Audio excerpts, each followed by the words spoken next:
Si el alcalde corta pinos, ¿qué no harán los vecinos?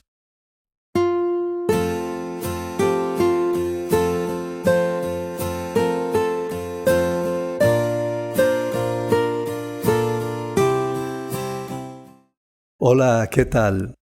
Esta es nuestra visita habitual a su conciencia.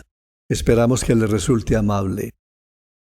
A quienes se roban los dineros públicos no deberíamos llamarlos corruptos, sino ladrones. Llamarlos corruptos es como llamar lujurioso a un violador. La corrupción es la causa directa de la pobreza de los pueblos y suele ser la razón principal de sus desgracias. Si lo miramos bien, el problema no es que nos falte dinero en el país, es que nos sobran ladrones. El 2 de noviembre de 2022, la columnista Patricia Lara escribió en El Espectador una crónica titulada Fiscal sin límites, en la que valientemente denunciaba las mañas del fiscal general de la Nación, denuncias que ya había hecho el periodista Daniel Coronel en su columna Los Danieles. Pero veamos la columna de Patricia Lara. Esta goma no puedes usarla tú porque es un bien del Estado, le dijo el expresidente Carlos Lleras Restrepo, entonces ministro de Hacienda, a su hijo Carlos de 7 años, quien por cualquier motivo había llegado al despacho de su padre y para pegar unos papeles había cogido de la oficina del ministro un frasco de goma, equivalente al pegante en barra de hoy. Según la columnista, ella tenía grabada en su memoria esta anécdota porque se la había escuchado al doctor Lleras varias veces e incluso ella dice que él la había relatado en una de sus series históricas, Crónica de mi propia vida. Y continúa ella. Con mucha frecuencia, a varios personajes de este país se le borran los límites entre lo público y lo privado, entre los bienes propios y los del Estado. Para no ir muy lejos, recuerdo la alegría reflejada en su voz y en sus palabras con que en un audio doña Juliana Márquez, madre del expresidente Iván Duque, escuchaba a Nova Lorena Cañón contarle que había 28,000 predios incautados por la SAE, entre los cuales ella podía escoger los que quisiera para que pasaran a alguna loable fundación cercana a sus afectos.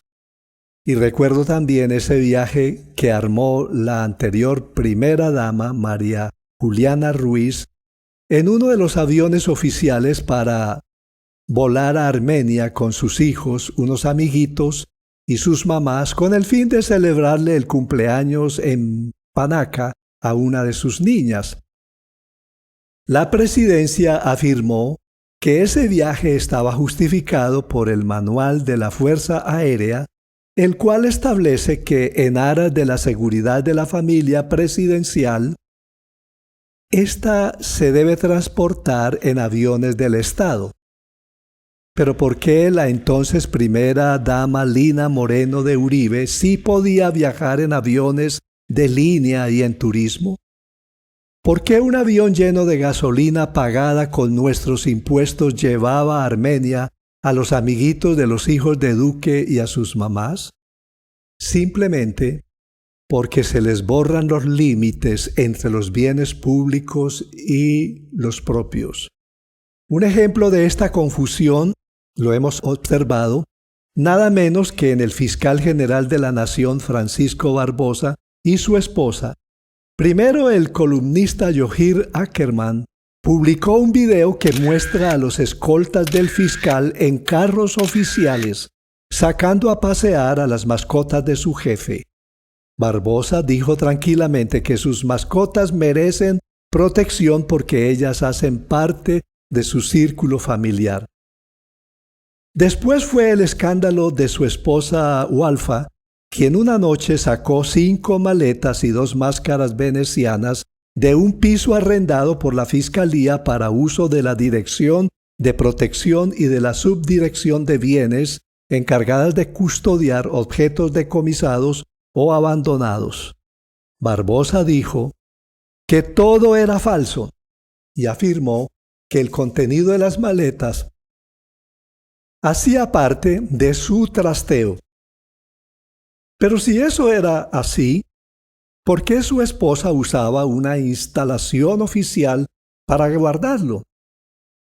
Por último, fue la revelación de que el fiscal tenía asignadas como trabajadoras domésticas de su casa a 2 empleadas de servicios generales pagadas por la Fiscalía.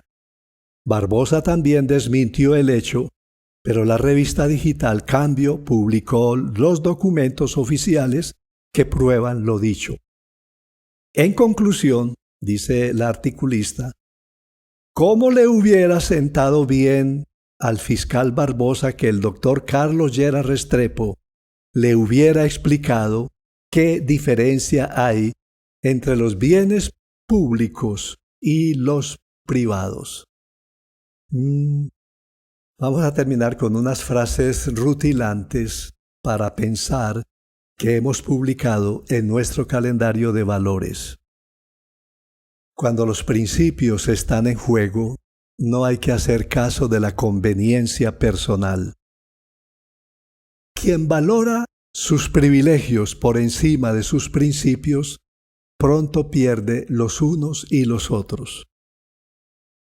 Prefiero la pérdida a la ganancia deshonesta. La pérdida trae dolor en el momento. La ganancia deshonesta trae dolor para siempre. La honradez es siempre digna de elogio, aun cuando no reporte utilidad ni recompensa. Amigo, es cierto que hay hombres pobres porque son honrados, pero la gran riqueza de estos hombres es su conciencia tranquila.